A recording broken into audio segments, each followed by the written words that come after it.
এলাকাবাসী এই মসজিদকে কেন্দ্র করে খুব সুন্দর ভাবে তারা নামাজ পড়ে, খুব শখ করে, এবং অন্যান্য বাইরের থেকেও আসে।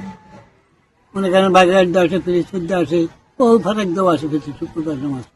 আর এরকম তো বাইরের কেন বাইরের পশুরা থানার ভিতরে তো আমাদের এরকমের মসজিদ আল্লাহ রহমতে করে নেই।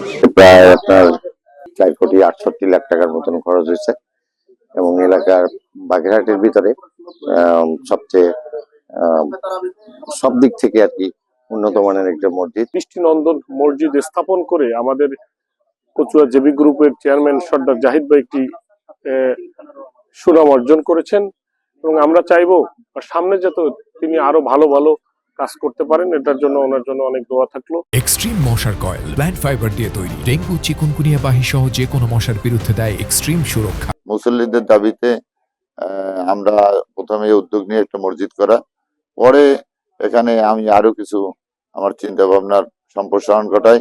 এখানে একটা বড় মসজিদ কমপ্লেক্স, পাশাপাশি মাদ্রাসা, এতিমখানা, এবং এলাকার মানুষের এই আপনারা জানেন এই অঞ্চলে মানুষের খাবার পানির খুবই সমস্যা।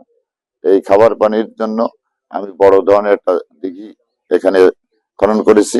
এই দিঘির পানি এই অত্র অঞ্চলের 3-4টি গ্রামের মানুষ এরপরে নির্ভরশীল খাবার পানির জন্য।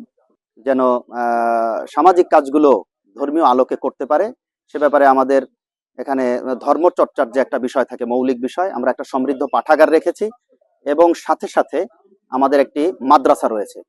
এখানে যেমনই ভাবে এতিম অসহায় দরিদ্রেরও ব্যবস্থা আছে, অনুরূপ ভাবে আমাদের এখানে স্বাবলম্বী পরিবারের বাচ্চারাও দ্বীনি ইলম চর্চা করে। আমাদের মসজিদে প্রথম ফ্লোর, দ্বিতীয় ফ্লোর এবং ঈদগাহ এমন ভাবে ডিজাইন করা আছে যে এখানে 1000-এর বেশি মানুষ একসাথে নামাজ আদায় করতে পারে। আর এই রমজান মাস উপলক্ষে আমাদের মোতাওয়াল্লি সাহেবের পক্ষ থেকে এখানে একটা বিশেষ ইফতারির ব্যবস্থা থাকে। যেহেতু এটা একটা উন্মুক্ত প্লেস, তো এখানে